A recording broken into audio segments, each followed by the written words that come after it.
Graça e paz. A mensagem de hoje será centrada na vida de oração como expressão de verdadeira piedade em contraste com o exibicionismo religioso. Fica com a gente até o final. O lugar de oração e a morte do ego. Mateus 6, 5-6. E quando orares, não sejas como os hipócritas, porque gostam de orar em pé nas sinagogas e nas esquinas das ruas, para serem vistos pelos homens. Em verdade vos digo que já receberam a recompensa. Mas tu, quando orares, entra no teu quarto e, fechando a porta, ora a teu pai que está em secreto, e teu pai que vê em secreto te recompensará publicamente.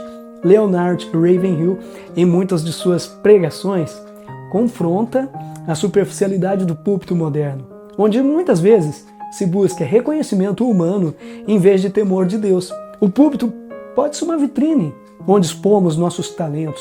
O aposento de oração, pelo contrário, desestimula toda a vaidade pessoal. A oração secreta é o teste de autenticidade da vida espiritual. O lugar de oração é onde o ego morre e Deus é entronizado. O perigo do púlpito como vitrine.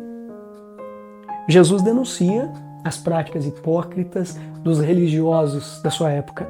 Atos espirituais feitos para serem vistos.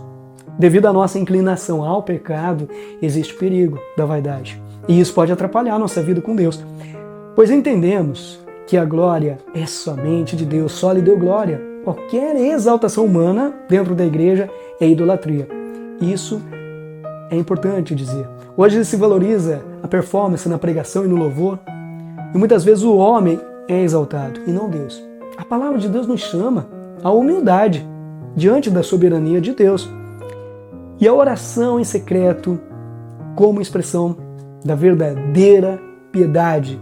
O quarto fechado de Mateus 6,6 é o lugar onde um homem encontra Deus sem plateia. E ali não há espaço para máscaras, apenas verdade e dependência. É quando ninguém te vê no quarto secreto, é onde você se coloca totalmente na presença de Deus. Se submete por completo somente a Ele. Jonathan Edwards foi um grande reformador do avivamento. Ele dizia que o verdadeiro cristão se revela quando está sozinho com Deus. O aposento de oração, fornalha onde se queima a vaidade. No aposento secreto, o Espírito Santo revela pecados, confronta motivações e exalta Cristo.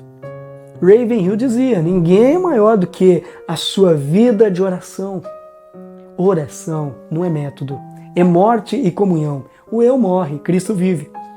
Onde sou liberto da vaidade, onde Deus é exaltado. A glória do oculto e a recompensa de Deus. Deus recompensa o secreto com intimidade, direção e poder. O púlpito ungido nasce do quarto de oração, não do estudo apenas.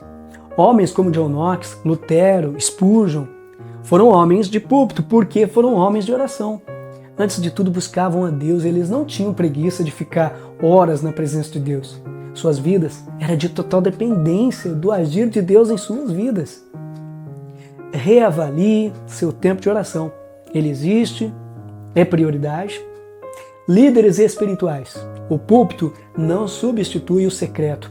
Ele deve brotar dele. Igreja, precisamos clamar por um avivamento que começa no joelho dobrado, não na luz dos holofotes. Essa mensagem nos chama à cruz, não ao palco. E aqui a gente é chamado a abandonar a vaidade religiosa e a retornar ao lugar onde o ego morre e Deus é entronizado. Esta palavra é um convite ao quebrantamento, à intimidade com Deus e à verdadeira piedade que não busca os aplausos dos homens, mas a aprovação do céu.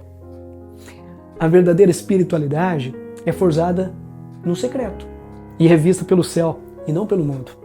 Então devemos ser como Jesus.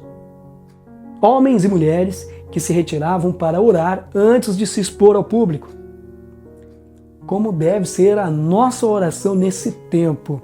Uma oração por quebrantamento, abandono da vaidade e retorno ao lugar secreto. Clamor por líderes espirituais comprometidos com a glória de Deus, não com a fama.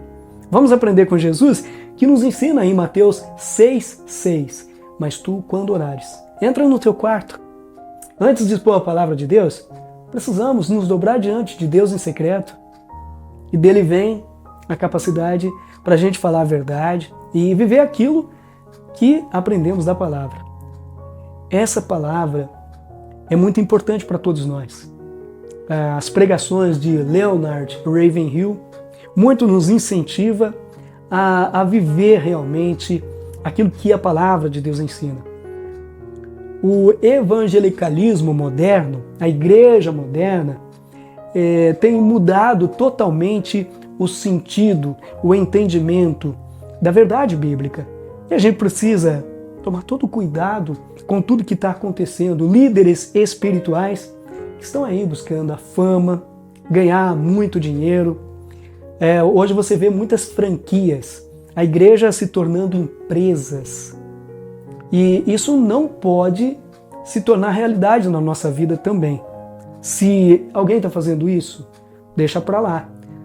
Existem aí muitos ventos de doutrina, muitos falsos profetas, falsos mestres, pregando coisas totalmente contrárias à palavra de Deus. E a gente não pode viver isso, a gente não pode andar de acordo com os preceitos dessa mentalidade, dessa igreja moderna, dessa igreja mundana que prega os preceitos do mundo, mas não prega a verdade, não prega a cruz, o arrependimento, a sinceridade diante de Deus.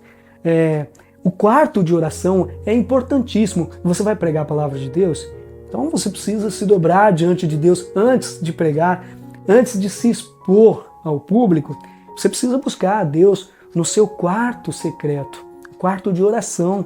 É o lugar onde você vai falar com Deus, onde Deus vai falar ao seu coração e você vai levar às pessoas uma palavra verdadeira, uma palavra vinda dos céus. Isso é muito importante para que a gente possa viver a realidade do Evangelho, o Evangelho que transforma vidas. A palavra de Deus é poderosa, mas ela precisa ser dita sem mudar o sentido, sem distorcer. A gente precisa dizer a palavra, toda ela, como ela é, sem mudar o sentido, sem querer trazer novas mentalidades. Como a gente vê em algumas traduções da Bíblia, como a gente vê muitos líderes tratando a palavra de Deus com desdém, isso é falta de fé. Não podemos fazer isso. Vamos ter compromisso com a verdade, compromisso com Deus, com a oração, com o estudo da Bíblia, ser sempre reverente ao estudar a Bíblia, reverência total a Deus, porque Ele é digno.